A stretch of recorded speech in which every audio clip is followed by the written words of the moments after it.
As usual आपको पता है कि हम थर्सडे को सेशन अपना करते हैं।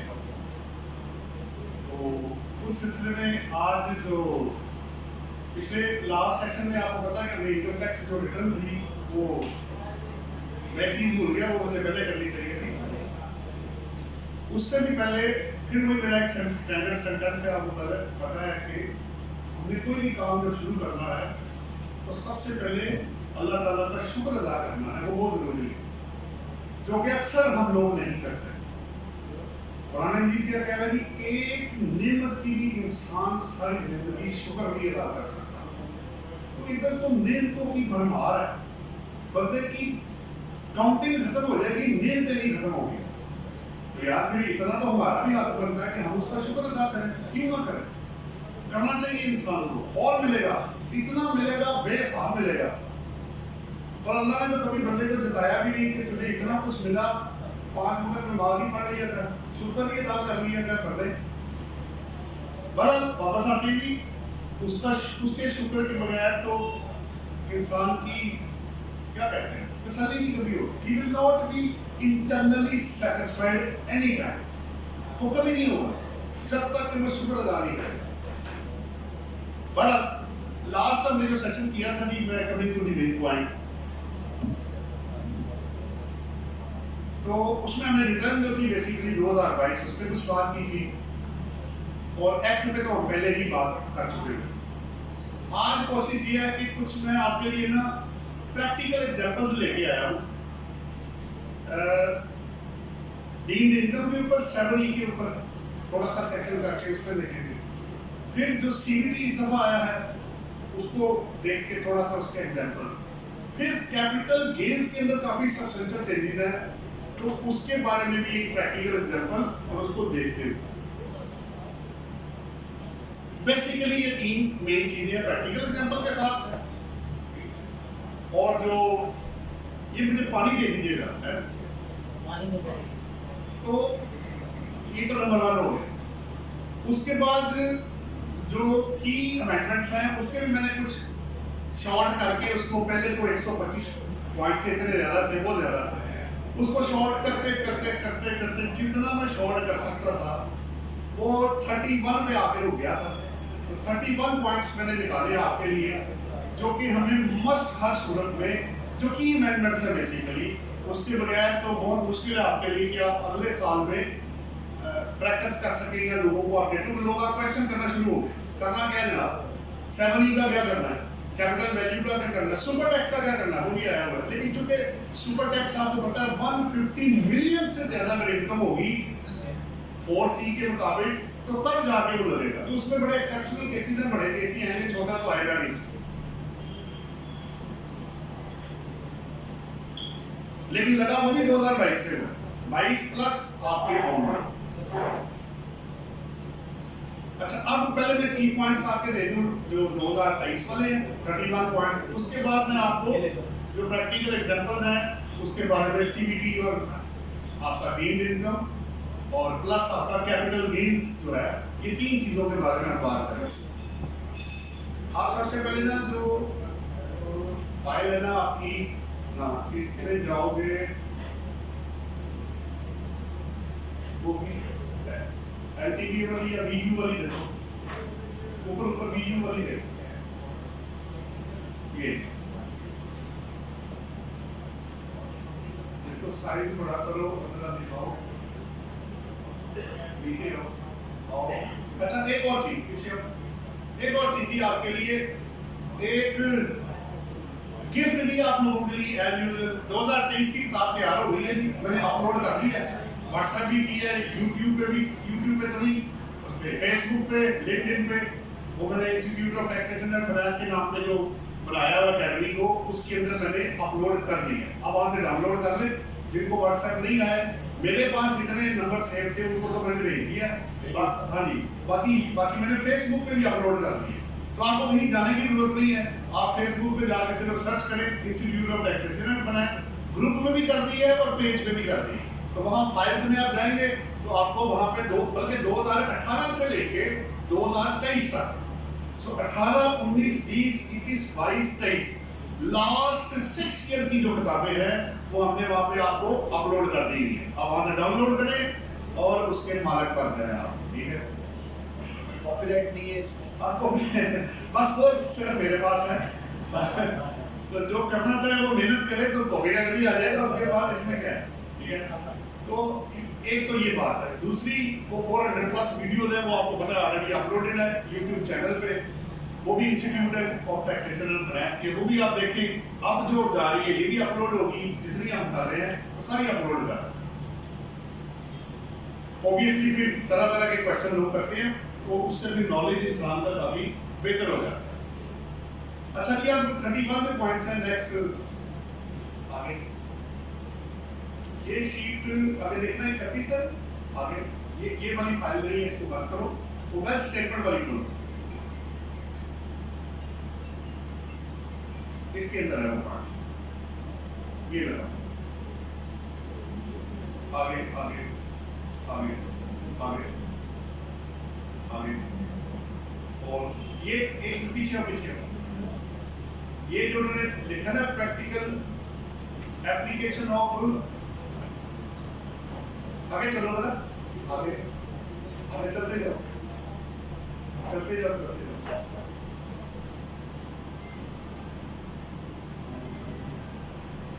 देखो आगे ये एग्जांपल है ना उसकी।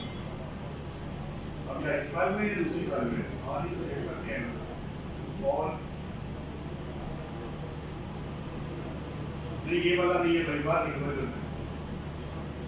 वो एलसीसी क्या देखो उसमें नाम होगा 2-3 फाइलें है ना, इसमें देखो ये तो दूसरी है उसकी सीबीटी वाली, ये खोलो ये देखो इसमें देखो आप ये इसको साइड बढ़ा दो, आगे आओ आगे और आगे और बस इसको मैंने कोशिश की है कि ऑर्डर में चेंज ना करूं। ऑर्डर वही रखा है जो सेक्शन वाइज है, कुछ चीजें थोड़ी बहुत ऊपर नीचे की है, बाकी सब कुछ उसी तरह ही है जिस तरह आपने पहले किया।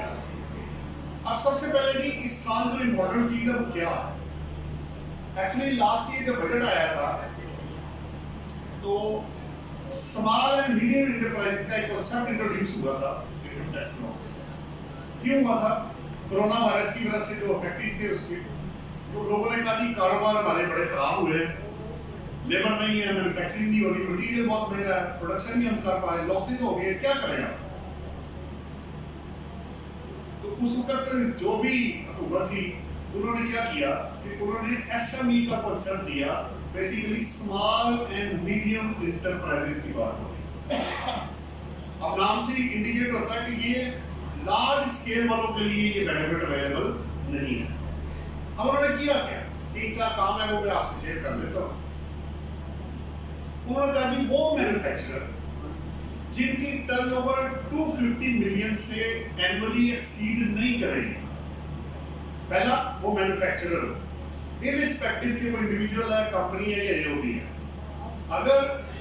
अगर कोई टैक्स पेयर है उसकी turnover annual turnover 250 million 250 million से ज्यादा नहीं होगी तो उनको हम ऑफर कर देंगे कि वो एक फाइनल टैक्स हमें पे कर दे, नॉमिनल सा टैक्स है वो पे करे और घर जाए।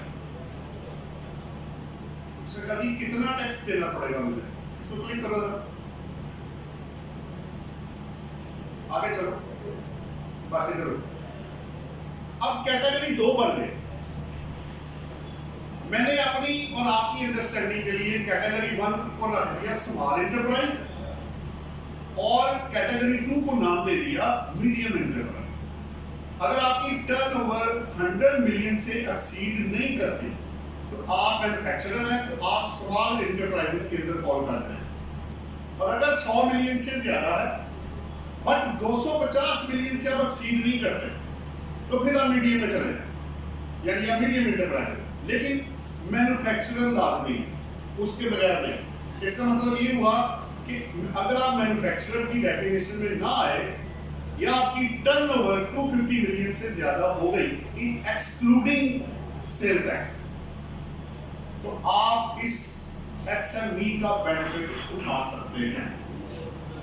But once you will be in, अगर आप इसके अंदर आ गए, 3 साल से पहले आप बाहर नहीं निकले, इधर ही रहना। फिर आप अगर 21 में वेल किया तो 21, टैक्स ईयर 2021, टैक्स ईयर 2022 और टैक्स ईयर 2023। लेकिन अगर आप मैन्युफैक्चरर भी ना रहे, या आपकी टर्नओवर पहले साल 200 मिलियन थी, दूसरे साल 300 मिलियन हो गई, तो फिर आप सेकंड ईयर में या थर्ड ईयर में जब भी आप इसकी कंडीशन या कंडीशन को मेट नहीं करेंगे, तो आप एसएमई के डेफिनेशन से बाहर हो जाएंगे। लेकिन जो साल गुजर गया वहां वो इंटैक्ट रहेगा बेनिफिट, ऑनवर्ड आपको या 1 साल या 2 साल का फिर आपको बेनिफिट अवेलेबल नहीं होगा। ये इसकी प्री कंडीशन है बेसिकली, यानी हर साल में आने के लिए मुझे मैन्युफैक्चरर भी होना है और मेरी एनुअल टर्नओवर 250 मिलियन से एक्सीड ना करती है, तभी आप इसमें आ सकते हैं और तभी 3 साल आगे जा सकते हैं। तो मुझे करना क्या है, मैंने 2-3 केसेस में ये बेनिफिट लिया था। 100 मिलियन तक है जी, आप अपनी टर्नओवर का 0.25% पे कर रिड्यूस रेट, जबकि स्टैंडर्ड रेट 1.25% है, तो 1% की छूट मिल गई जनाब आपको। और अगर आप सेकंड कैटेगरी में चले गए तो आप 0.5% पे कर दे, 0.75% की छूट आपको मिल गई। तो इसके बाद होगा क्या, ये फाइनल डिस्चार्ज होगा आपका, मिनिमम टैक्स नहीं होगा। ये जो आपने दिया फर्क, आपका प्रॉफिट जितना मर्जी है इससे बिजनेस से। एक और पॉइंट, ये कैटेगरी मैन्युफैक्चरर है और बेनिफिट भी उन्होंने बिजनेस क्लास में दिया हुआ। अच्छा, एक बंदा कहता है जी मैं साथ एक्सपोर्ट भी कर रहा हूं, लोकल भी, तब क्या होगा? उन्होंने कहा एक्सपोर्ट पे भी वही रेट ऑफ टैक्स चार्ज होगा जो आपकी लोकल सेल के ऊपर होगा। यानी अगर 0.25 हुआ तो 0.25, अगर 0.5 हुआ तो 0.5। वैसे स्टैंडर्ड रेट वहां 1% है, आईटी वाले को निकाल के 0.25 है, अदरवाइज 1% स्टैंडर्ड रेट है उधर। और उसने कहा कि और भी कोई फायदा है या मैं मतलब इसमें ना आने का नुकसान क्या है? मैंने कहा फायदे सुन लो, जब नहीं आओगे तो नुकसान भी बदल जाएगा, ऑटोमेटिक है। सो जब आप आगे जाएंगे तो आपकी एक्सपोर्ट पे रेट उन्होंने रिड्यूस कर दिया, मिनिमम टर्नओवर टैक्स से आपको छूट दे दी। आपकी अगर सेल के ऊपर टैक्स कटा हुआ है 4% या 4.5%, उसकी एडजस्टमेंट भी आप क्लेम कर लें। और प्लस एक मैं पीछे आता हूं, आपको 177 को 214C से भी छूट मिलेगी।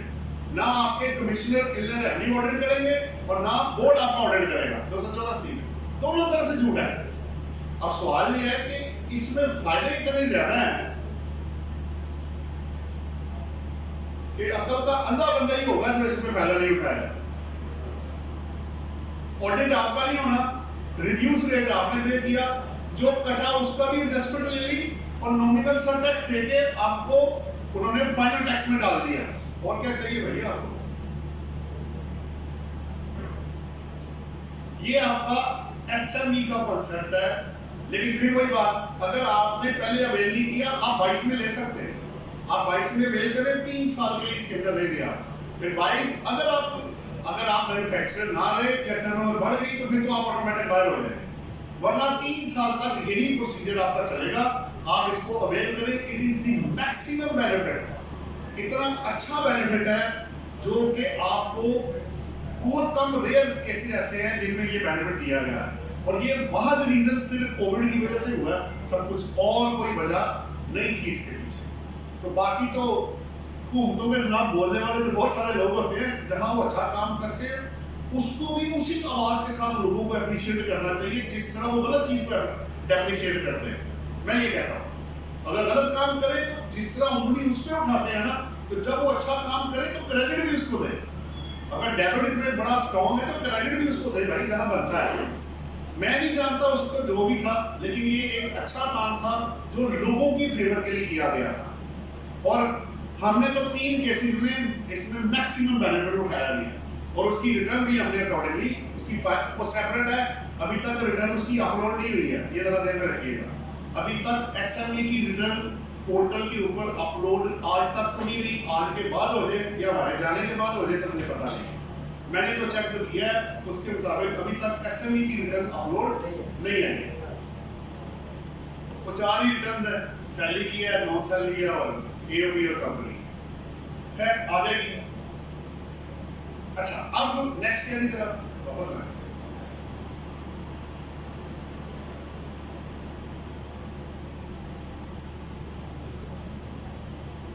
अब एक काम करो, नेक्स्ट पेज पे आओ, अगले पेज पे आओ, और वो जो आपका है ना, बताता हूँ। अब आपने करना है ये 30 नंबर का लिंक लगाओ। ये बड़ा इंपॉर्टेंट है जी, इस दफा बड़े काम की चीज है। आपको पता है पीछे सेल टैक्स और इनकम टैक्स में ये था कि अगर आपको 3 साल में एक दफा ऑडिट कराना था। अब उन्होंने एक नया क्लॉज डाला है 105A, जो ये कह रहा है कि अब आपका 4 साल में एक दफा ऑडिट होगा, 170 और 286 दोनों। लेकिन still the commissioner is empowered कि अगर वो बोर्ड की अप्रूवल ले लें तो वो किसी भी साल का आपका ऑडिट कर सकते हैं। इसका ये मतलब नहीं है आप कहेंगे जनाब मुझसे तो आप पूछ नहीं सकते। तो उन्होंने स्पेशल केसेस में जहां वो परमिशन ले लेंगे बोर्ड की, आपका ऑडिट किसी भी साल का वो कर सकते हैं। बट क्लॉज ये कह रहा है कि आपको 4 साल में एक दफा ऑडिट कराना है, बट सब्जेक्ट टू जो प्रोवाइजो साथ अटैच है उसको मिला के आप पढ़ेंगे तो फिर आपका ऑडिट 177 में किया जा सकता है। बट स्टिल इसके अंदर मेरा पॉइंट ये है कि 214C से तो फिर भी वो आपको छोड़ दिए। बोर्ड की अगर सिलेक्शन हो भी जाती है, वो अगर आपका एक दफा ऑडिट हुआ है तो आप कह लेंगे जनाब आपने खुद ही 105 एक क्लॉज मुझे दिया है सेकंड शेड्यूल पार्ट 4 में, तो मैंने एक दफा ही कराना था ना। लेकिन इसमें जो स्पेशल चीज है वो समझने वाली है वो ये है कि ये प्रोवाइजो या बेनिफिट सेल टैक्स में एक्सटेंड नहीं हुए, ये सिर्फ इनकम टैक्स की हद तक है। ये जरा नोट कीजिएगा। चलो 2 बातें हो गई, आप अपने क्वेश्चन नोट कर लीजिएगा, वो बाद में देख लें। नेक्स्ट लिखा ऊपर आओ, लिंक को नहीं, लिंक पीछे आओ। तुमने लिंक को सिर्फ क्लिक करना है जो लिंक लिखा हुआ, पीछे आओ, पीछे आओ, करो करो करो। इसके पीछे लाइट आ गई।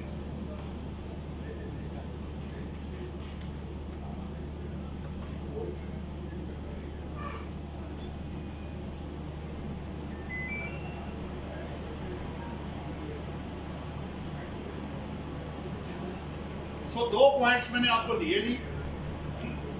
पहला स्मॉल एंड मीडियम एंटरप्राइज, दूसरा इम्यूनिटी फ्रॉम ऑडिट। उसके लिंक को सिर्फ क्लिक करो, लिंक अब पीछे आ जाओ और बस इधर रुको। अब बताता हूं मैं आपको।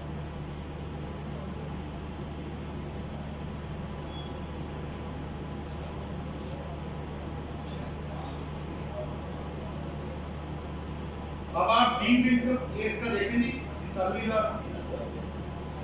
अच्छा वो आ रहा है थोड़ा, मैंने 2 डायग्राम रखते हैं उसको डेटा को। ये ना आप निकालो डिन इनकम वाला तीसरा। इस पर तो बात आपसे हो चुकी थी डिटेल में कि आपके रेजिडेंट, अच्छा यहाँ वर्ड है रेजिडेंट पर्सन नंबर 1।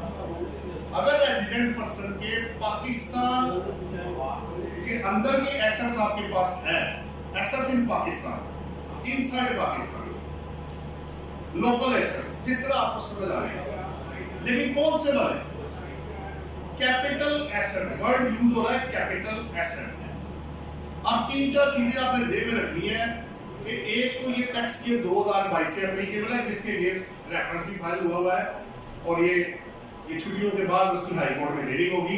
अब वो क्या होता है वो बाद में देखेंगे, शायद वो सस्पेंड हो जाए, शायद वो ना हो, जो भी होगा ये कोर्ट का काम है फैसला करना, ये हमारा काम नहीं है। हमारा काम है अप्लाई करना, रेफरेंस दिया उन्होंने, अब वो आगे क्या तय करते हैं वो देखेंगे, उनको सही लगेगा उसके अकॉर्डिंगली आपको पता है दे हैव द पावर कि वो उसको इंटरप्रेट करें। इंटरप्रेट करना भी जजेस का काम है, वो अदरवाइज किसी दूसरे बंदे का काम नहीं है। अच्छा अब करना क्या है? अगर उसको भी भूल जाते हैं, अभी चूंकि लॉ का हिस्सा है, तो मुझे चेक करना है क्या मेरा क्लाइंट रेजिडेंट पर्सन है, पहला सवाल। दूसरा, क्या उसके पास कैपिटल एसेट वो वाले हैं जिनको एक्सक्लूजन नहीं दी गई? नेक्स्ट पेज पे आओगे, ये वो लिस्ट है जिसको के एक्सक्लूजन दी गई है। तो आपने चेक ये करना है कि क्या 7E के अंदर जिन एसेट्स को एक्सक्लूजन मिल यानी जिन पे नहीं लगना, सादा लफ्जों में कह, जिन एसेट्स पे नहीं लगना उनको पहले बाहर निकाल दें।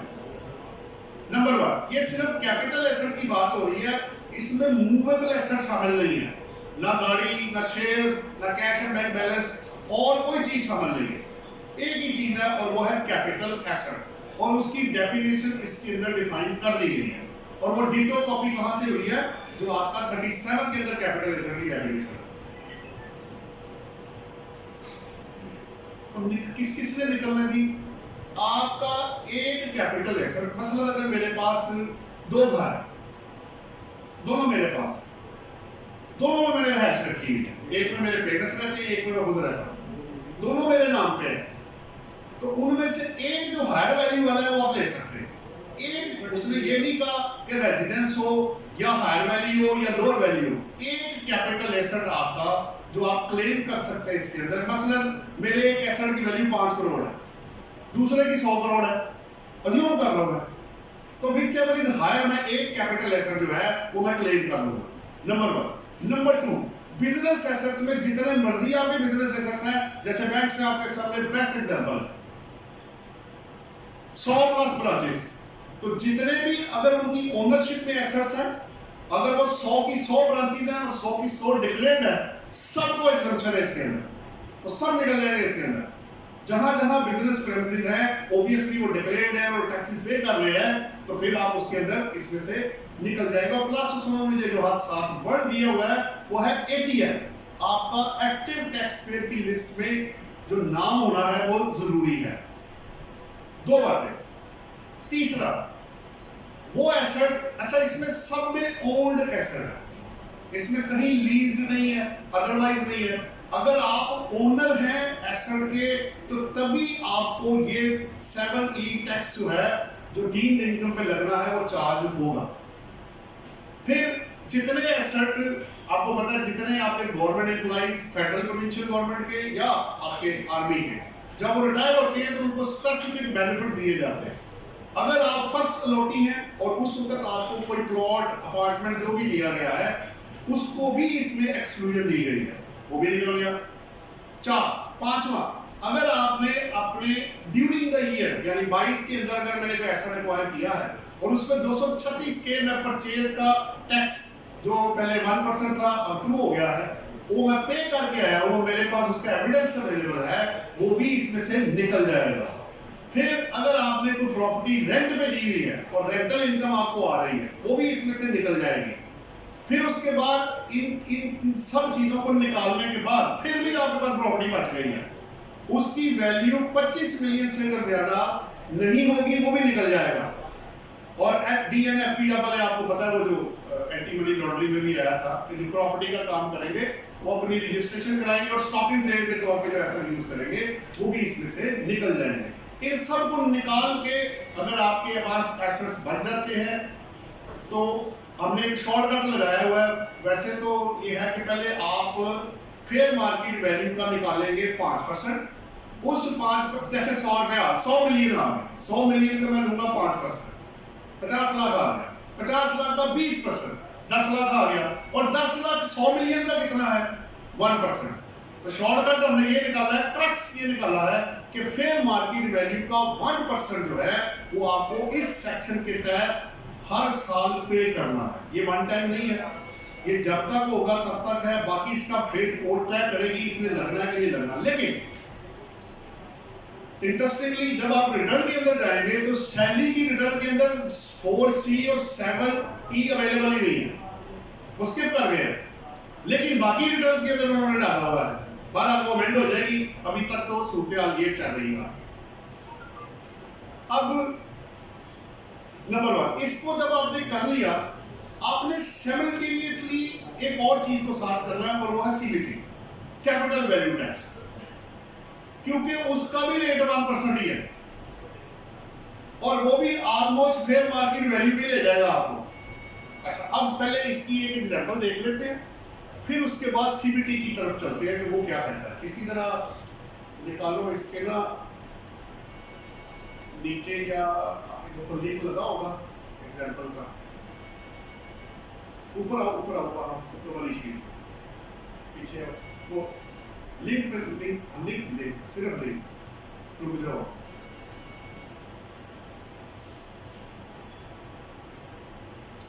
इसकी एग्जांपल मेरा ख्याल है एंड में जरा आओ ना, जरा तीसरी शीट पे आओ,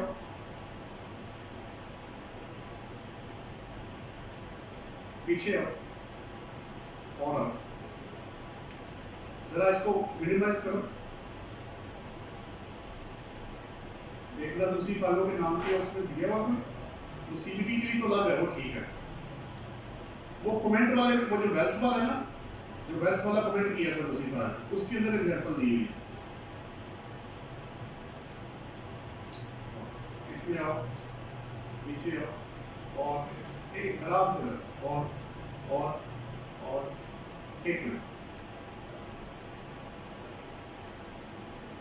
कैपिटल गेन का भी इसमें है, उसका भी लग गया। जरा प्रैक्टिकल केस में जाके दूसरी तरफ आओ, वापस आओ, मिनिमाइज करो, इसमें चेक करो प्रैक्टिकल एग्जांपल मैंने एक केस के अंदर डाली हुई। सीबीटी ऊपर लगा रहा है, सीबीटी आ गया, चलो अच्छा दिखा लेते। आप मुझे ना वापस आओ फाइल में, आप इसके अंदर दूसरी सीबीटी की फाइल बनाई है मैंने, इसी के साथ ही दूसरी, हाँ यहाँ सीबीटी की फाइल है, ये खोलो। अच्छा नीचे आओ, नीचे आओ, ये बात पास करो लेंगे, क्योंकि दोनों इकट्ठे आप करेंगे तो आपको समझने में बहुत आसानी हो जाएगी, और दोनों ही 2022 से लगेगा, ये भी जरा ध्यान में रखिएगा। इसका सेपरेट लॉ है, इसलिए ये रिटर्न के अंदर नहीं है, ये सेपरेट है।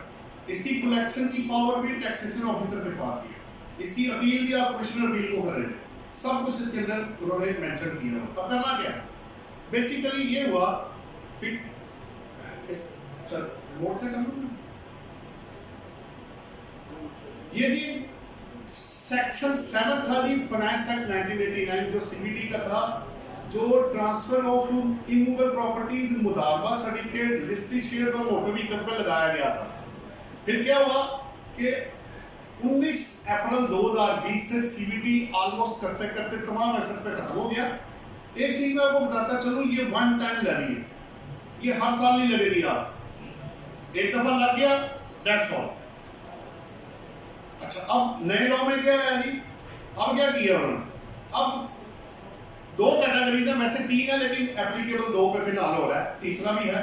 पहला आप देखेंगे कॉलम तो आपको कैटेगरी ऑफ एसेट नजर आएगा, दूसरा आपका रेट ऑफ टैक्स है, rate of CBT, basis of valuation तीसरा है, person responsible to collect CBT है, और एप्लीकेशन है कि किस टैक्स ईयर से हो रहा है। अगर आप पहला कॉलम देखते हैं तो मोटर व्हीकल, वो वाली मोटर व्हीकल जो के इंजन कैपेसिटी 1300 सीसी से ज्यादा है, नंबर 1, या अगर आपको पता है वो इंजन के बगैर भी है, अब बैटरी वाली भी है, तो 50 kWh से अगर आपकी गाड़ी जो ज्यादा है उस पे भी उन्होंने लगाया है कितना, 1%। अब 1% लेना किसका है, मेन क्वेश्चन ये है।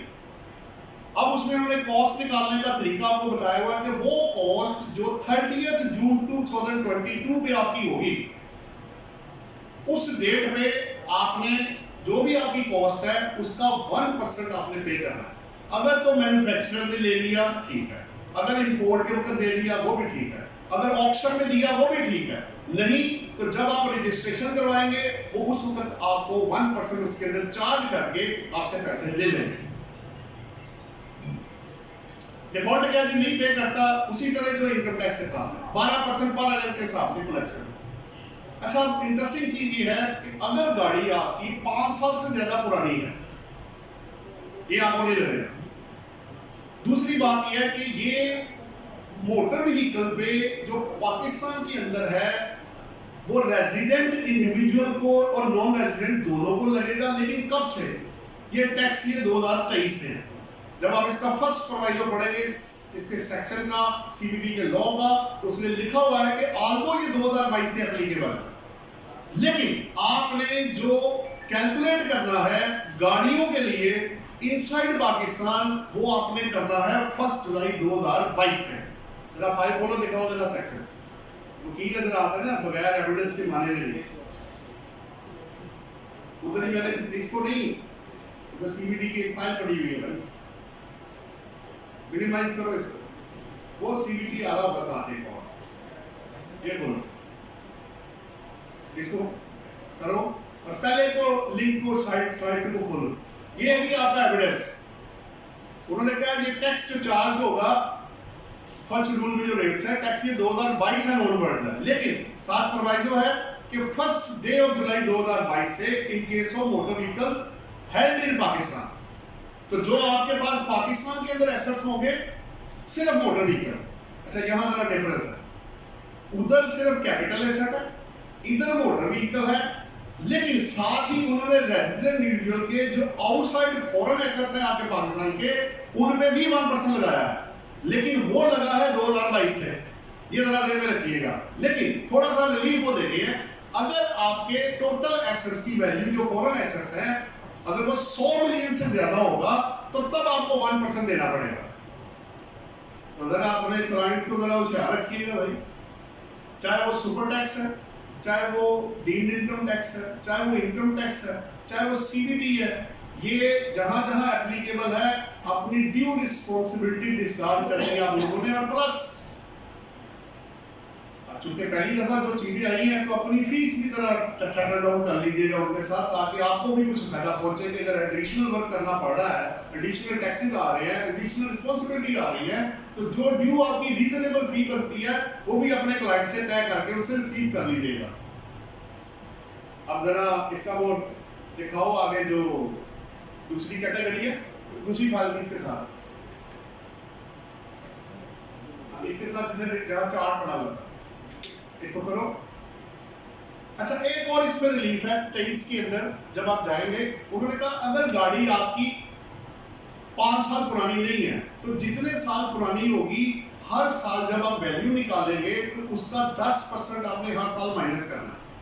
मसलन मेरी गाड़ी 2 साल पुरानी है तो 10% पहला 10% दूसरा। अगर मेरी गाड़ी की वैल्यू थी फर्क करें 20 लाख रुपए तो 20 लाख में से पहला 10% लेस होगा, कॉस्ट का लेना है आपने, तो 2 लाख एक 2 लाख दूसरा, 4 लाख आप माइनस करेंगे तो बाकी कितना बचा जी आपका 14 लाख रुपए, सॉरी 16 लाख रुपए। 16 लाख के ऊपर 1% होगा अगर आपकी गाड़ी 1300 सीसी से ज्यादा होगी तो, और दूसरा अगर इलेक्ट्रिक है तो 50 kWh से अगर ज्यादा होगी तब। ये तो हो गया आपका पाकिस्तान के अंदर मोटर व्हीकल्स पे कैपिटल वैल्यू टैक्स। अब नेक्स्ट दूसरा जो है वो फॉरेन एसेट्स है, जिसमें मैंने बताया उसमें कोई कैटेगरी नहीं है भाई कि जी ये वाला होगा तो ये नहीं होगा, चाहे वो मूवेबल है चाहे वो इमूवेबल है। आप हैरान परेशान होंगे कि उन्होंने कैश एंड बैंक बैलेंस को भी ले लिया, शेयर्स को भी ले लिया, प्रॉपर्टी को भी ले लिया, जो भी फॉरेन एसेट्स हैं, लेकिन किसके? रेजिडेंट इंडिविजुअल की बात हो रही है। इसमें दूसरी चीजों को मिक्स मत कीजिएगा। उस पहले वाली गाड़ी में कोई डिफाइन नहीं है किसके, किसी के भी लग गया उसको। दूसरे में क्या है, फॉरेन एसेट्स में वर्ड है रेजिडेंट इंडिविजुअल, यानी एओबी और कंपनी तो वैसे ही या नॉन रेजिडेंट वहां से बाहर होगा। बाकी तरीका वही है, 22 से ऑनवर्ड 1% है। और कोई खास चीज मैं देखता हूँ।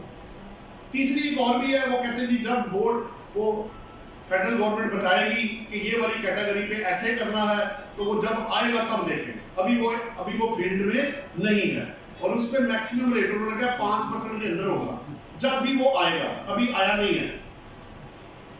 बाकी ये सारा वो कलेक्शन, सरचार्ज, अपील, वो सारा कुछ रिकवरी, वो सारा कुछ वही है जिस तरह के आपका इनकम टैक्स दिया जाता है। ये अभी प्रैक्टिकल एग्जाम्पल वो रह गई थी, ये वाला इसके साथ अटैच है।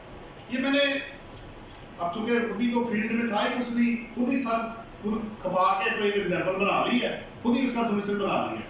तो क्या हुआ कि ये मिस्टर आसिम है, एसेट्स हैं उसके पास इनसाइड एंड आउटसाइड पाकिस्तान 30 से 22 में। ये 5 एसेट्स हैं जी आपके सामने।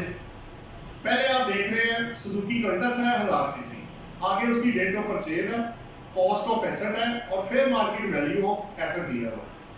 होंडा सिविक है, ओडाई है, फिर अपार्टमेंट है, फिर एग्रीलैंड है, उसी तरह डिटेल आगे अवेलेबल है। इसमें एक चीज मैंने आपको शेयर नहीं की, वो मैं बताता चलूं।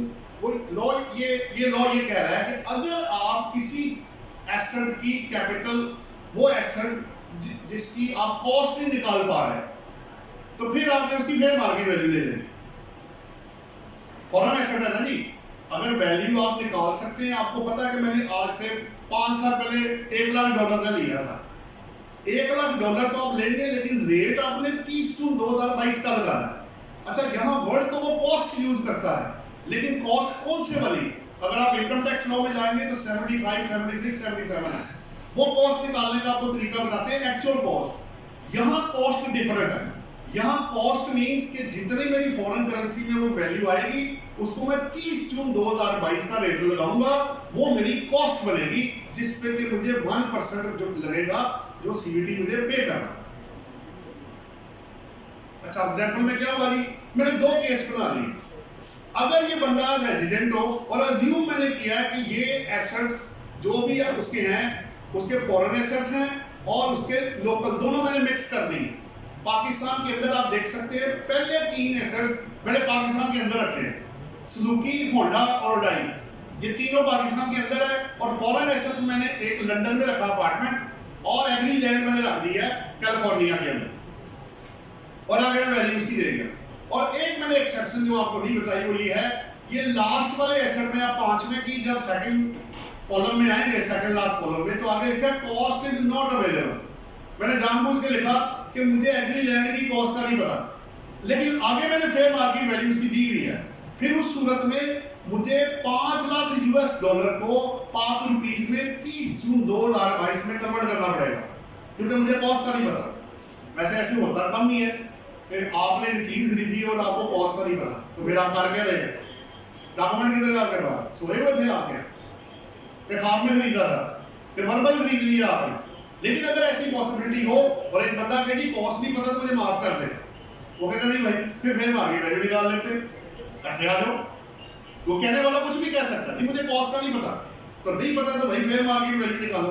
इनकम टैक्स लॉ में भी यही है, 68 सेक्शन में, अगर आप उसकी वैल्यू नहीं सही करेंगे तो उसको वो फेयर मार्केट वैल्यू में कन्वर्ट करके आपसे टैक्स ले सकते हैं। बहरहाल एक मैंने सवाल बनाया कि एक बंदा ये नॉन रेजिडेंट हो तो क्या होगा, सीबीटी निकालना है, और अगर ये बंदा रेजिडेंट हो इंडिविजुअल तो मुझे सीबीटी निकाल के दें।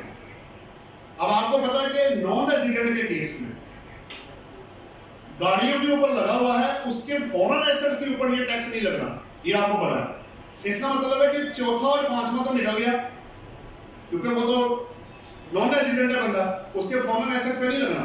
तो जब पाकिस्तान के अंदर क्या बचा, सुजुकी कर्टस 1300 सीसी से कम है, नहीं लगना। होंडा सिविक 1300 सीसी से ज्यादा है, लग जाएगा। 5 साल से ज्यादा पुरानी गाड़ी नहीं होनी चाहिए, मैंने उसको भी देखा।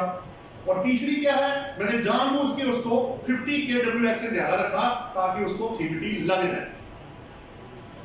तो हुआ क्या जनाब, पार्ट 2 तो बड़ा आसान था, क्योंकि वो नॉन रेजिडेंट था, उसको लगना नहीं था फॉरेन एसेट्स में। जो पाकिस्तान के अंदर पहली गाड़ी थी कर्टस, 0 टैक्स, 0 वैल्यू आई। दूसरी गाड़ी चूंकि पुरानी थी, उस पर 30% मैंने माइनस कर दिया, क्योंकि उसके 3 साल पुरानी अगर गाड़ी होगी तो आपको हर साल 10% मिलेगा, और 5 साल तक आप मैक्सिमम जा सकते हैं, यानी मैं मैक्सिमम 50% लेस कर सकता हूं। अगर मेरी गाड़ी की कीमत 50 लाख है, नहीं मैंने ली है 0 मीटर, एक बात कर रहा हूं, हर साल मैं 10% माइनस करता जाऊंगा और 50% तक जाके मैं रुक जाऊंगा। अब दूसरी गाड़ी की वैल्यू 30% माइनस कर दी, और तीसरी गाड़ी चूंकि वो 1 साल से ज्यादा नहीं है, उसका सीधा 1% लेके तो ये जनाब आपका 86,600 सीबीटी बनता है, जो टैक्स ईयर 2022 में इस बंदे ने, चाहे ये रेजिडेंट है या नॉन रेजिडेंट है, ये तो पड़ गया इसका। अब अगले क्वेश्चन में आप जाते हैं, आगे भी आंसर वही है, रेजिडेंट हो या नॉन रेजिडेंट हो, गाड़ी पर टैक्स उसी तरह ही है। तो फर्क किसमें पड़ा, वो पड़ गया फॉरेन एसेट्स पे। फॉरेन एसेट्स में क्या है, जो लंदन वाला है उसको 240 रेट लगाया सवाल पे गिवन है।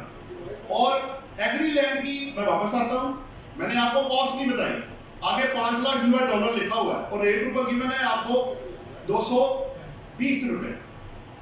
ये मैंने उसको 220 लगाया और उसको पाउंड का रेट लगाया, ये वैल्यू आई। और वैल्यू जो कौन सी, जो कि फर्स्ट जो 30 जून 2022 पे थी, और प्लस उसको क्या किया मैंने देखा कि ये 100 मिलियन से ज्यादा है, बिल्कुल ज्यादा है, तो फिर क्या हुआ, उसकी वैल्यू का 1% 18,20,000 पे जनाब आपका टैक्स बनता है, कैपिटल वैल्यू टैक्स, जो इस साल एप्लीकेबल होगा और जब भी होगा वन टाइम होगा। अब देखते हैं कि इसके अगेंस्ट लोग कोर्ट में जाते हैं कि नहीं जाते, जिनके फॉरेन एसेट्स है वो एक अलग इशू होगा, वो बहस अपनी जगह पे होगी। फिलहाल ये लॉ का हिस्सा है और 22 में ये इस बंदे को मिस्टर आसिम को टैक्स पड़ जाएगा।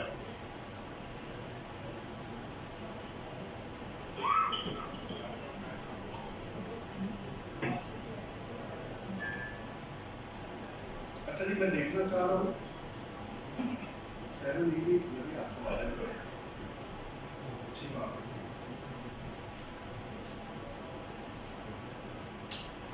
ये आपका सीबीटी की ये तो पूरा हो गया, इसको क्लोज करो भाई, हेलो मिनिमाइज करो, अपनी शीट में वापस आ, ठीक है, मैक्सिमाइज करो इसको। लेकिन अब आपका एसएमई 7E और सीबीटी आपका पूरा हो गया। अब जरा रेट ऑफ कंपनी के रेट दिखाओ जी, चौथे 5वें नंबर पे। ये जी कंपनी की, अगर आपके पास कोई कंपनी है जिसकी आप रिटर्न फाइल करेंगे तो आप चेक कर लें कि 2022 में स्मॉल कंपनी का रेट 1% कम हो गया है, बैंकिंग कंपनी का सुपर टैक्स मर्ज करके उन्होंने 39% कर दिया है, और एनी अदर कंपनी के लिए रेट चेंज नहीं हुआ, वो एज इट इज है 29% के ऊपर। आप वापस आओ और जरा सैलरी और नॉन सैलरी वाले लिंक पे से आप सैलरी वाला रेट दिखाओगे। ये आपको पता है इस दफा उन्होंने जो 12 लाख रुपए तक, वैसे तो 29 लाख रुपए तक, वो चार्ट दिखाओ जो आगे आता है, जो कंपैरेटिव चार्ट है, अगले पेज पे जाओ उससे आगे, और ये है जी चार्ट बेसिकली जो कंक्लूजन है। अगर आपकी सैलरी 29 लाख रुपए के अंदर है तो आपका टैक्स 2022 के मुकाबले में कम हो जाएगा या नील हो जाएगा। जैसे ही आप 29 लाख से ऊपर जाएंगे तो आपका टैक्स बढ़ना शुरू हो जाएगा। ये कंपैरेटिव चार्ट इसलिए बनाया है ताकि पता लग सके कि सैलरीड पर्सन को, सैलरीड इंडिविजुअल को क्या रिलीफ स्टेट ने इस दफा दिया है। बाकी रेट देखना चाहे तो पीछे आओ, वो रेट दिखाओ, बस यहाँ रुक। ये आप देखें 6 से 12 लाख रुपए तक जहां 5% था 2.5% हो गया है, ठीक है, 29 लाख तक मैंने का रिलीफ दिया है। और स्लैब रेट उन्होंने जो है वो आपके इस स्लैब को फिर ऑनवर्ड, अच्छा अब आप सोचेंगे कि अब नजर आ रहा है कि 29 लाख तक जो रिलीफ उन्होंने उनको दिया उसको 29 लाख से ओवर एंड अबव जाके कंपनसेट भी कर लिया, वो कवर भी कर गया अंदर। सो इट मींस कि लॉस ऑफ रेवेन्यू इतना नहीं होगा, आल्दो के आपको पता है कम तनख्वाह वाले लोग ज्यादा होते हैं, लेकिन ज्यादा तनख्वाह वाले जितने लोग होंगे उनसे उन्हें टैक्स ज्यादा रिकवर करना है और उसकी कंपनसेशन उन्हें उस शक्ल में रिकवर कर लेनी है।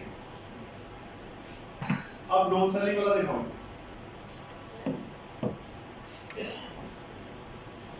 लेकिन देखे ना कि 12 लाख रुपए पे आपने 15,000 रुपए टैक्स देना जनाब। और बताए और क्या चाहिए, कितना आया? 15,000 को तकसीम करें ना 1,250 आएगा जी, क्यों नहीं?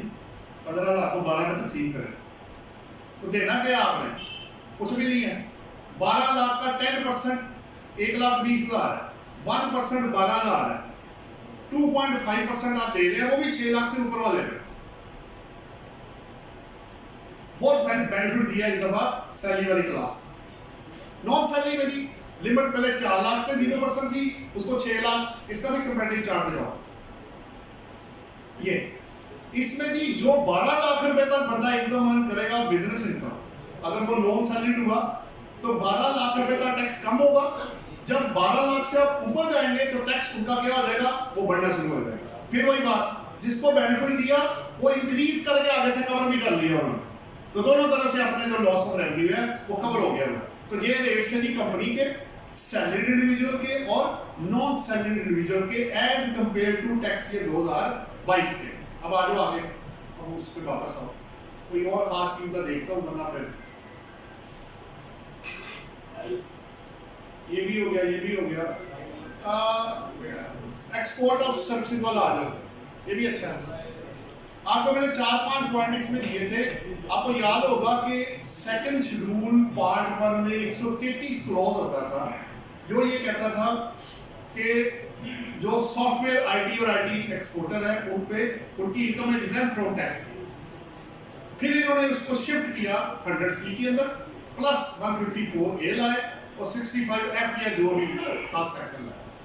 उन्होंने कहा कि आप कंडीशन मेट कर दें और आके हमसे 100C का सर्टिफिकेट ले लें। मैंने लिया अभी 2-3 केसेस। अब जो बजट आया उसने कहा नहीं भाई अब ये तमाशा होगा खत्म, अब ये एग्जम्पशन वाला सर्टिफिकेट खत्म, आपने 0.25% जो है वो मस्ट स्टेट में उस अमाउंट पे काटना है। वजह उनको पता है कि बड़ी सब्सटेंशियल अमाउंट इसके थ्रू आ रही है और 1 रुपया लोग भी दे, तो उन्होंने कहा कि आपकी मेहरबानी है 1% ना दे ठीक है, लेकिन आप हमें आल्दो कि ये 30 जून 2025 तक एग्जेम्प्ट था, ये एग्जेम्पशन 1 साल की खत्म नहीं हुई, ये 3 साल की खत्म हुई है। 23 भी गया, 24 भी गया, 25 भी गया, सब में अगर ये रेट नहीं बढ़ता आगे जाके तो हर साल अब जब वो पैसा आएगा उस पर बैंक आपको 0.25% काट के तो फिर पैसे आपको देगा। So export of services under section 154A of the Income Tax Ordinance 2001।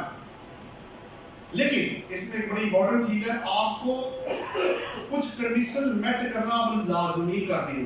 Number 1, Pakistan export board के साथ जो सॉफ्टवेयर है उसके साथ रजिस्टर्ड होना लाजमी है। विदहोल्डिंग टैक्स अगर एप्लीकेबल है आपने काटना है, विदहोल्डिंग स्टेटमेंट्स जमा करानी है और इनकम टैक्स रिटर्न भी वक्त पे जमा करानी है। अगर आप ये कंडीशंस मेट करेंगे तो 0.25% आपके लिए फाइनल डिस्चार्ज हो जाएगा। लेकिन अगर मैं इसमें से कोई एक कंडीशन भी मेट नहीं करता तो आपका केस नॉर्मल टैक्स रेजिम में चला जाएगा और प्रॉफिट के ऊपर टैक्स लगा के जितना 0.25 कटा होगा वो माइनस करेंगे और बैलेंस उन्होंने आपसे टैक्स डिमांड कर लेना है। तो जनाब खुला खाता तो हो गया बंद, सीधी सी बात। अंधाधुंध जो काम होता था वो तो हो गया बंद जब तक कंडीशन मेट नहीं करेगा, वरना वो नॉर्मल टैक्स रेजिम के अंदर चला जाएगा। ये तो आप पॉइंट मेट करेंगे तभी आपको मिलेगा, अदरवाइज नहीं। मतलब दिल किया शौक किया तो दिल किया ना किया, अब वो वाली चीज नहीं है। आप दिल दिमाग अपने पास रखें, आप कानून की पासदारी करें। अगर आप कानून की कंप्लायंस करेंगे तो बेनिफिट है और नहीं करेंगे तो आप जो कोई भी है बेनिफिट नहीं आपको मिलने वाला। ये मैं आपको बता दूं। 154A से अब जरा बाहर आओ, पिछले नेक्स्ट पॉइंट देखते क्या क्या है आगे। सुपर टैक्स की ये चूंकि सुपर टैक्स में 2-3 पॉइंट्स है, बहुत अच्छे कर लेते हैं। लिखाओ। पहली बात तो ये है कि ये 2022 से लगा हुआ है। बैंकिंग कंपनी को निकाल के मैंने अभी आपको रेट उसका दिखाया था 35 से 39 हुआ है, तो वो 4% जो 4B का था वो मर्ज कर दिया उन्होंने रेट के अंदर और 39% 2022 से कर दिया। इसलिए सुपर टैक्स बैंकिंग कंपनी पे 2022 में से निकाल के उधर डाल दी। नंबर 1। नंबर 2, उन्होंने कहा कि कोई भी अगर टैक्स पेयर एवरी पर्सन जिसकी income under this section 4C के 150 मिलियन से एक्सीड करेगी, स्लैब रेट बने हुए आगे पेज पे होगी, स्लैब रेट का और नहीं पीछे आओ, ये ऊपर ना वो उधर आओ कमेंट्स के अंदर वो शेड्यूल 1 ऊपर वाले इसे क्लिक करो, बस इधर ये है जी चार्ट आपका। अगर आपकी इनकम 150 मिलियन है, ये 1.5 करोड़ नहीं है, 150 मिलियन है, उससे ज्यादा होगी तो 0% है, मतलब कम होगी तो 0 ज्यादा होगी तो फिर 200 मिलियन के अंदर 1 और करते करते ये 4% पे जाके अगर 300 मिलियन से ज्यादा होगा तो फिर उसको 4% जो है वो सुपर टैक्स जो है वो 4B के तहत 4C के तहत 2022 एंड ऑनवर्ड पे करना पड़ेगा। कुछ केसेस में ये 10% भी है, वो स्पेसिफिक है, वो बड़े सेक्टर वाले हैं, उनकी 10 या 15 कुछ कैटेगरीज है, उसके अंदर देखना जरा अगले पेज पे लिस्ट है। ये आपकी 2015 जो कैटेगरीज है, airlines, automobiles, beverages, cement, chemicals, cigarettes and tobacco, fertiliser, अगर उनका प्रॉफिट 300 मिलियन से ज्यादा होगा तो इनको 2022 और फॉरवर्ड रेट क्या होगा 10%। लेकिन कब? जब आप 300 मिलियन से ऊपर जाएंगे तो ये एक बड़े बिग गेम है। बिग गन्स, बैंकिंग कंपनी या बड़ी सेटअप वाले मल्टीनेशनल कंपनी, ये उनके लिए बेसिकली है जी। अब इससे बाहर आ जाओ, आप सुपर टैक्स भी आपका हो गया। लिंक को कलर पीछे आओ, पीछे पीछे पीछे पीछे वो चार्ट अलग है, पीछे आओ, पीछे पीछे वो अलग बनाया, ये है, पीछे आओ। और ये था यहाँ सुपर टैक्स था जी। अच्छा जी, अब ऐसे है, नेक्स्ट अब दिखाओ जी। 21 की रिडक्शन जी आपको पता है, बड़ा फेमस सेक्शन है। जितनी भी असेसमेंट्स होती हैं टोटल ऑडिट की, उसमें सेक्शन 121 और 174 के बगैर जनरली असेसमेंट्स नहीं होती। आप जितनी भी असेसमेंट करवाएंगे टोटल ऑडिट की, इन दोनों का जिक्र लाजमी अंदर होगा, सेक्शन 21 और सेक्शन 174। उसमें अमेंडमेंट क्या है बेसिकली, दिखाओ जी। पहला 5 अमेंडमेंट्स है। पहले क्या था कि अप्रूव्ड ग्रेजुटी और पेंशन फंड में एम्प्लॉयर जितनी भी कंट्रीब्यूशन करता था वो एग्जेम्प्ट थी। उन्होंने कहा जी अब आप 50% से ज्यादा उसकी सैलरी से ज्यादा आप कंट्रीब्यूशन नहीं कर सकते, और अगर आपने किया एम्प्लॉयर ने तो उसको एक्सपेंस लॉ नहीं होगा सेक्शन 21 में। पीछे आओ, सेक्शन दूसरा क्लिक करो। कॉर्पोरेट सेक्टर भी आपको पता है वो 21 LA का बड़ा रोला पड़ा रहा, यदि वो आप डिजिटल मोड के थ्रू पेमेंट कर तो कॉर्पोरेट सेक्टर में तो कोई बात नहीं बनी, उन्होंने कहा हमने नहीं करना। डिजिटल मोड क्या है, आप चेक नहीं काटेंगे, आप मोबाइल पे एप्लीकेशन लेंगे, अकाउंट से अकाउंट में ट्रांसफर होना है, ऑनलाइन होगा। बेसिकली डिजिटल मोड ये है। तो वो उसको एक्सेप्ट नहीं कर रहे क्योंकि आपको पता है इसका चेक उसको दिया, उसका चेक उसको दिया, वो उसको रोकना चाह रहे हैं। सो अभी तो ये अप्लाई नहीं हुआ, LA पेंडिंग है। जब आएगा तो बोर्ड इसकी डेट नोटिफाई करेगा उस डेट से, लेकिन किसके लिए? सिर्फ कॉर्पोरेट सेक्टर के, इसमें इंडिविजुअल और AOP शामिल नहीं है। अभी ये लॉ नहीं बना, अभी सिर्फ ये ऐड किया गया है और इसकी एप्लीकेशन को पेंडिंग कर दिया गया है जब तक कि बोर्ड आपको नोटिफाई ना करे कि किस डेट से कॉर्पोरेट सेक्टर ने, चाहे कंपनी प्राइवेट है, लिस्टेड है, अनलिस्टेड है, उसने क्या करना है, उसने डिजिटल मोड के थ्रू पेमेंट्स करनी है। अभी तक ये पेंडिंग है, इसलिए हमें परेशान होने की फिलहाल जरूरत नहीं है। लेकिन वो L की रिक्वायरमेंट जो है कि 2,50,000 तक वो पेमेंट जो करनी है एक हेड ऑफ अकाउंट में, और जिनकी एक्सक्लूजन है वो अपनी जगह पे इंटैक्ट है। आगे आओ, ये भी हो गया, आगे चलो। ये सैलरी वालों को भी उन्होंने एक ऑप्शन दी है, मस्ट नहीं किया। सैलरी वाले चाहे तो 25,000 से ऊपर पेमेंट चाहे डिजिटल मोड में कर ले, चाहे वो क्रॉस चेक में कर, ये मस्ट नहीं हुआ, ऑप्शन हो गई है। तो चॉइस आपकी है, आप जिस तरह मर्जी करना चाहे आप कर रहे हैं। और इंटीग्रेशन वाले भी आपको पता पड़ा, सेल टैक्स में जो रिटेलर और सब लोगों का बड़ा रोला पड़ा, पेनल्टी लगी, क्या कुछ हुआ। उनके लिए इनकम टैक्स लॉ में उन्होंने ये कहा है कि अगर कोई बंदा इंटीग्रेट नहीं होता तो जितने वो एक्सपेंडिचर नॉन इंटीग्रेटेड पीरियड में क्लेम करेगा उससे रिलेटेड उसका 8% जो होगा वो उसको डिसअलाउ, क्या कहते हैं, उसके इससे ज्यादा जो है डिसअलाउ जो है वो 8% से ज्यादा उसका नहीं होगा, यानी 8% तक वो एक्सपेंडिचर आपके डिसअलाउ कर सकते हैं। देखें, सेल टैक्स में पेनल्टी अपनी जगह पर नॉन इंटीग्रेशन की, इनकम टैक्स में नॉन इंटीग्रेशन की पेनल्टी अपनी जगह पर, दोनों तरफ लगी हुई है। और साथ एक्सपेंडिचर भी डिसअलाउ होने शुरू हो गए, इनपुट तो 60% वाला रोला वो अपनी जगह पे है। सो हर तरफ से क्या हो रहा है, स्क्रू टाइट हो रहे हैं। तो भाई अब आखिरी बात पता है, जितना कुछ भी आप करेंगे ना, एक चीज अब लाजमी है, उसके बगैर अब सर्वाइवल नहीं होगा, और वो क्या है, कंप्लायंस ऑफ लॉ। अगर आपका कोई दोस्त है, आप बहुत अमीर है, बहुत ताल्लुकात है आपके, तो आप अपने घर में हो। अब लॉ ने प्रिवेल होना है। अब आपकी जान तभी छूटेगी अगर आप कंप्लायंस ऑफ लॉ करेंगे। इसके अलावा और कोई ऑप्शन नहीं है आपके पास। आपको पेनल्टी और प्रोसिक्यूशन या उसकी कॉम्प्लिकेशन इतनी ज्यादा हो जाएगी, वो बंदा हाथ जोड़ के माफी मांगेगा, भाई मुझे माफ कर दो, कहाँ फंसा दिए मुझे आप लोगों ने, मेरी जान छोड़ो भाई। इसलिए कंप्लायंस ऑफ लॉ करें, यही एक ऑप्शन बाकी बच जाती है। यानी अब अच्छे काम की कदर पैदा होनी शुरू हो गई है। पहले भी थी, लेकिन अब जरा एक्सपोज होके खुल के सामने आ गया जी। अच्छा पीछे आओ, मैं देखता हूं अगर कोई और मेजर चीज है। पीछे लिंक पे क्लिक करके वापस आओ। डेप्रिसिएशन जी आपको याद है मैंने कराया था कि जिस साल अब आप परचेज करेंगे, आपको लास्ट ईयर ये था कि 50% एक्शन मिलती थी। जब आप बेचते थे तो 50% ये लॉ करते थे।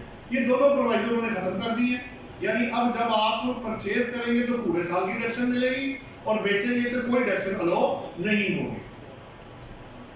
इनिशियल लोन जी आपको पता है, बिल्डिंग जो था वो ऑलरेडी एक्सक्लूडेड था। वो रेट उसका जो जब आप थर्ड शेड्यूल में जाके पढ़ेंगे 25% वो अवेलेबल नहीं है वहाँ पे। सिर्फ डेफिनेशन को उसके मुताबिक किया उन्होंने और उसके अंदर से उसको निकाल दिया कि बिल्डिंग जो है या स्ट्रक्चरल इंप्रूवमेंट जो है वो एलिजिबल डेप्रिसिएशन की डेफिनेशन में शामिल नहीं होगा। लेकिन अभी ना एक रिटर्न में एक तो प्रॉब्लम आ रही है। अगर आप अपने डेप्रिसिएबल एसेट को उस एसेट में जाके डालेंगे तो वो ओपनिंग पे भी 50% कैलकुलेट कर रहा है, जाके 100% लो करना चाहिए। इक्विटी हमने पाकिस्तान टैक्स बार की तरफ से मार्क कर दी है। कैपिटल गेन जी, ये मेरा आज का आखिरी पॉइंट है आपके साथ, ताकि आपको भी बोलने का मौका ज्यादा है। इसलिए मैं अपना टाइम कम करता जा रहा हूँ, आपका टाइम बढ़ाना शुरू कर दिया है। मुझे डायरेक्शन भी बढ़ाने यही दी है कि आप उनको न्यूमेरिकल करवा के या कुछ बता के तो अपने लिए टाइम कम रखिए, उनके सवालों को इंपॉर्टेंस ज्यादा है। तरीका भी यही है। कैपिटल गेन में भी सब्सटेंशियल चेंजेस है। पहली बात तो ये कि आपको याद होगा, पहले तो उन्होंने सबसे पहले आपको याद होगा कि कैपिटल एसेट जब हम बेचते थे 1 साल बाद सिक्योरिटीज को निकाल के तो 25% की छूट थी, वो खत्म हो गई, वो अवेलेबल नहीं है। फिर पीरियड के हिसाब से आपको क्रेडिट भी मिलता था, जितना पुराना एसेट होगा उस हिसाब से वो वैल्यू भी कम निकलती थी, वो भी खत्म हो गया। फिर तीसरा पॉइंट ये था कि आपको पता था कि जब आप विरासती एसेट या गिफ्टेड एसेट आके बेचते थे तो उसकी फेयर मार्केट वैल्यू लेस करते थे, वो कॉन्सेप्ट खत्म हो गया।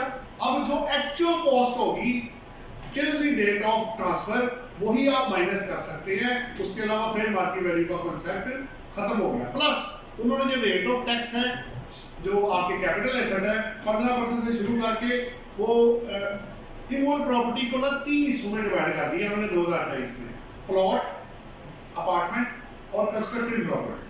प्लॉट अगर आप 6 साल बाद बेचेंगे 0% टैक्स, कंस्ट्रक्टेड प्रॉपर्टी 4 साल बाद बेचेंगे 0% टैक्स, और अपार्टमेंट अगर आप 2 साल बाद बेचेंगे तो फिर 0% टैक्स।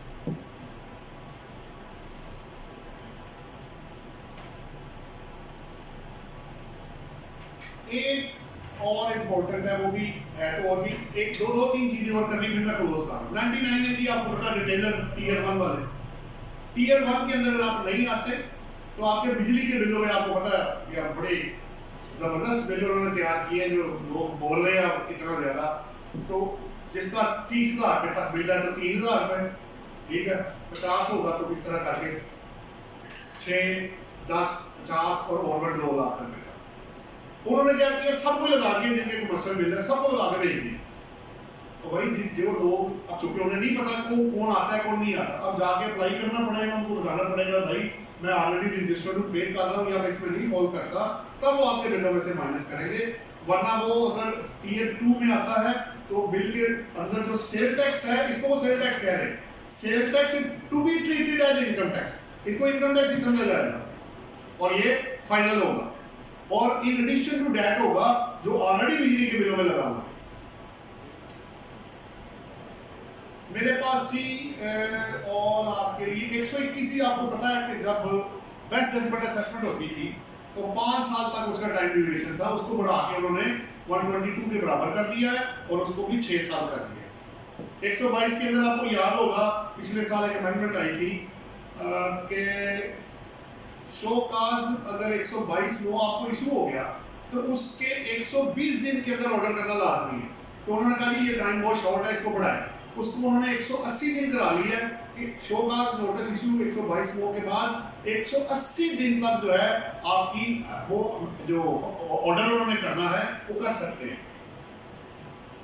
और वो अगर परमिशन ले ले कमिश्नर की तो और भी टाइम एक्सटेंड हो सकता है, मजीद जो टाइम उनको मिल सकता है ताकि वो उसको फाइनल करें ऑर्डर। पेनल्टीज इनहैंस हुई है वो मैंने आपको शेयर कर दी है। 154 में बड़ी अच्छी अमेंडमेंट है, वो ये है कि पहले जो फॉरेन इडेंटिटी कमीशन थी उस पर 5% टैक्स है 154 सेक्शन, उसको वहां से निकाल के उन्होंने 154 ए में शिफ्ट किया और रेट उसका कर लिया 1%। ठीक है, फाइनल टैक्स होगा 5 से कम हो गया 1 हो गया। बाकी प्रॉपर्टी का आपको पता है, अगर आप प्रॉपर्टी खरीदते हैं, अगर आप नॉन फाइलर है तो प्रॉपर्टी का रेट 1 से 2 होता है डबल, लेकिन अब एक तो रेट वैसे ही बढ़ गया वो 2 हो गया, 2 का डबल ही उन्होंने 5% लेना है। और अदरवाइज होगा अगर गाड़ी होगी या अदरवाइज है तो वो डबल हो जाएगा टन शेड्यूल के मुताबिक। और रेट्स वैसे भी आपको पता है जो प्रॉपर्टी की सेल और परचेज पे लास्ट ईयर के मुकाबले में अब अगर आप सेल परचेज करेंगे तो रेट वैसे भी डबल कर दिए, जो पहले 1 थे अब वो 2 पे चले गए, और 2 का डबल क्या होगा 4। प्रॉपर्टी के लिए उन्होंने कर दिया 250% जो कि 5% बनेगा। अगर आप बाहर पैसे भेजेंगे थ्रू डेबिट क्रेडिट कार्ड के तो 236 वाले यानी 1% टैक्स कटेगा और आपके प्रोफाइल पे आ जाएगा। सैम में ऑपरेशंस को रिवाइव करने की कोशिश की गई है, लेकिन सैम में है कहाँ पे, बहुत रेयर है, क्योंकि देखें अगर देखने वाला नहीं होगा तो बनाने वाला किधर जाएगा, अगर सुनने वाला नहीं होगा तो बोलने वाला कहाँ जाएगा, अकेले खड़ा होगा क्या। तो अब थोड़ा बहुत वो कोशिश कर रहे हैं, 5 साल की छूट उन्होंने दी है, तो जो बंदा इसमें आएगा उसको 5 साल की हम छूट दे देंगे। ये बड़ा इंपॉर्टेंट है जी, आपको पता है बहबूद सेविंग सर्टिफिकेट पे टैक्स नहीं कटता, सीनियर सिटीजन को मिलता है जिसकी उम्र 60 साल होती है first day of the tax year पे। उसको उन्होंने कहा या आप पहले क्या था लोग 2022 तक 10% मैक्सिमम होगा और अगर नॉर्मल टैक्स कम हुआ तो आप कम पे कर रहे हैं। अब उन्होंने उसको 10% को कम करके 5 कर दिया। ये बड़ा अच्छा रिलीफ है पेंशनर्स के लिए जिनके अकाउंट है नेशनल सेविंग सेंटर में या बहबूद सेविंग सर्टिफिकेट है या पेंशनर अकाउंट है, उनके लिए एक अच्छा इंसेंटिव। स्वैप्स का कांसेप्ट आ रहा जी, आपको बस सिंक्रोनाइज वही ये डिजिटल मोड से रिलेटेड है, वो किसी को भी एजेंट बना सकते हैं कि आपने डिजिटल मोड के थ्रू पेमेंट करनी है। तो ये कुछ इसकी जो अमेंडमेंट्स थी कि वो मैंने कोशिश की कि आपके साथ शेयर करूं। बाकी आप अगर कोई क्वेश्चन करना चाहते हैं तो मैंने जैसे कहा कि मैं ज़्यादा टाइम अब आपको देना चाह रहा हूँ कि आप अपने क्वेश्चन कर लें ताकि आप जिस पर्पज़ के लिए यहाँ आए हैं वो आपका अचीव हो जाए। मैं तो खैर करता ही रहूँगा सेशन, वो तो हो ही रहे, वो तो मुख्तलिफ मेरे इंस्टीट्यूट के साथ चल रहे हैं। अब मैं आप पे छोड़ देता हूँ, आपका कोई क्वेश्चन है तो वो मेरे साथ करें।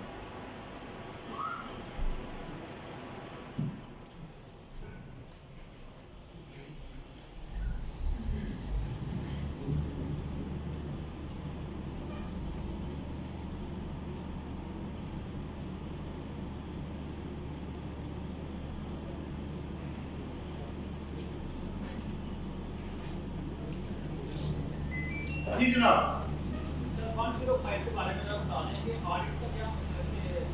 मैं बता असल में ये हुआ है कि ये लोगों ने कहा कि जी आप मुझे हर साल मेरा ऑडिट क्यों करते हैं। ठीक है, हम आपको एक क्लॉज डाल देते हैं और कमिश्नर को सिर्फ ये पावर दे देते हैं कि अगर उनको कोई देखें ये छूट सिर्फ ऑडिट से है, अमेंडमेंट इन असेसमेंट से छूट नहीं है। 122 सेक्शन आपको लग सकता है, अगर कोई डेफिनेट इंफॉर्मेशन उनके पास आ गई, आपका बैंक अकाउंट, गाड़ी, प्रॉपर्टी, कोई चीज पकड़ी गई, तो वो आपको 122 सेक्शन में अमेंडमेंट इन असेसमेंट कर सकते हैं। और ऑडिट का मतलब ये होता है कि इसका नाम है टोटल ऑडिट। अब हर चीज ही आप लेकर आएंगे, चाहे वो बैंक चार्जेस है, वो सेल है, परचेज है, एसेट्स है, लायबिलिटीज है, हर ट्रांजैक्शन आपने क्लियर करनी है मुझे ऑडिट के अंदर, वो टोटल ऑडिट है।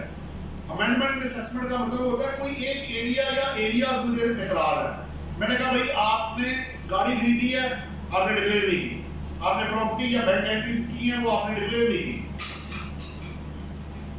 तो छूट आपको दी गई है टू दी एक्सटेंट ऑफ 170 और 214C से। लेकिन साथ ही पावर कमिश्नर को ये दी गई है कि वो स्पेसिफिक केस में अगर वो चाहते हैं कि नहीं जी मैंने इसका ऑडिट करना है, मुझे इसके अंदर कोई क्वेरी मार्क हो रही है, इसने काम बहुत खराब किया हुआ है, तो वो बोर्ड की अप्रूवल लेके आपका टोटल ऑडिट कर सकते हैं। फिर आप ये नहीं कहेंगे जी 4 साल में एक दफा करें। यानी कि सर 2014 में अगर ऑडिट हो गया तो 2015, 16, 17, 18 में नहीं कर सकते। हाँ जी ऐसे ही है, ऐसे ही। इसका मतलब ये कि 4 साल में एक दफा होगा, यानी कि 1 साल का होगा। 1 साल का होगा। अगर उन्होंने स्पेशल परमिशन ना ली तो क्या आपको 122 ना लगा तो वो अपनी जगह पे इंटैक्ट है। हाँ जी 122 अपनी जगह पे है, उसको नहीं। अगर किसी बंदे की चोरी पकड़ी गई है तो उसको तो छूट नहीं ना वो देंगे, उसको क्यों देंगे? वो सिर्फ ऑडिट की हद तक है, अमेंडमेंट की हद तक कोई ऐसा चक्कर नहीं है जी। आपका कोई टीम इनकम जो है, ये जो अगर 2 आने मेरे पास, अब दोनों में से एक एग्जाम तो होगा कि दोनों एक पे नहीं। एग्जाम होगा। देखो ना, पहले तो आपको ये चेक करना है कि आप एक्सक्लूजन में कितने निकाल सकते हैं। जो निकल गए वो तो गए, वो निकलेगा। उसके बाद आप कहते हैं कि मेरे पास 2 एसेट बच गए हैं, 2 घर बच गए। उसमें जाहिर बात है जिसकी फेयर मार्केट ज्यादा होगी आप उसी का बेनिफिट लेंगे ना। उन्होंने कहा 1 capital asset owned by the resident person, ठीक हो गया। यानी कि अगर मेरे पास 5 एसेट हैं, 3 निकल गए, 2 बाकी रह गए। ठीक है, इसमें से जो जगह नहीं, निकलने वाले में वो भी शामिल है जो आपने अभी निकालना है, वो पहले नंबर पे है। 1 कैपिटल एसेट एक्सक्लूजन के अंदर ही है, वो इधर ही है। जब आपने 3 निकाले तो साथ चौथा भी निकलेगा, वो पहले के अंदर कवर हो गया ना। और फिर एक के ऊपर जो है, एक के ऊपर, और अगर वो भी 25 मिलियन से ज्यादा हुआ तो वो फेयर मार्केट वैल्यू होगी। हाँ जी, वैल्यू फेयर मार्केट में 30 जून 22 में आपने अगर एक घर 10 साल पहले या 5 साल पहले लिया था, फर्ज करें 2 करोड़ का, आज वो 6 करोड़ का है, इसमें लेना है 6 करोड़ जी। आपका कोई और सवाल तो नहीं? ठीक हो गया। किसी का कोई और सवाल हो?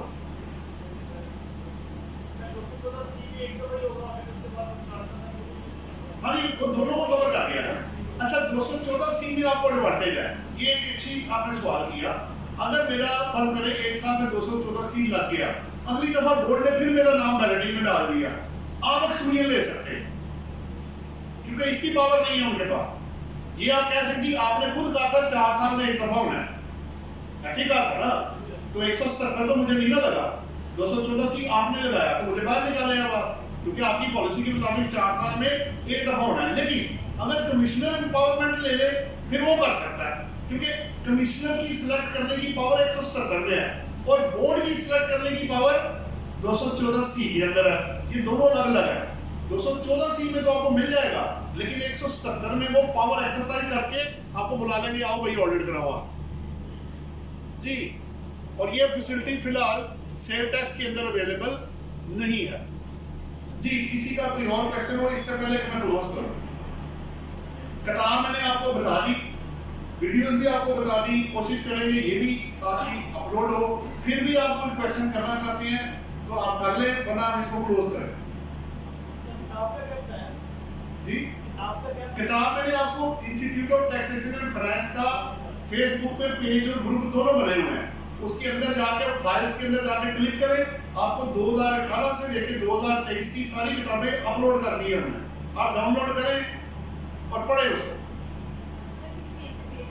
जी। Institute of Taxation and Finance ITF जी।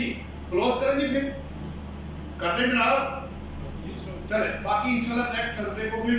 अच्छा, नेक्स्ट उन्होंने कहा कि हम कोशिश करेंगे, इस दफा डिक्लेरेशन नहीं कर सके, अनाउंसमेंट नहीं कर सके, हम नेक्स्ट कोशिश करेंगे कि मंडे को या ट्यूसडे को लाजमी आपको इसके टॉपिक का जो है वो पता लग जाए कि वो कौन सा हमने नेक्स्ट करना है। तो पीर मंगल की जो छुट्टी है आपको पता है, इंशाल्लाह नेक्स्ट थर्सडे में फिर बात होगी। आप लोगों का बहुत बहुत शुक्रिया, थैंक यू वेरी मच। अल्लाह हाफ़िज़।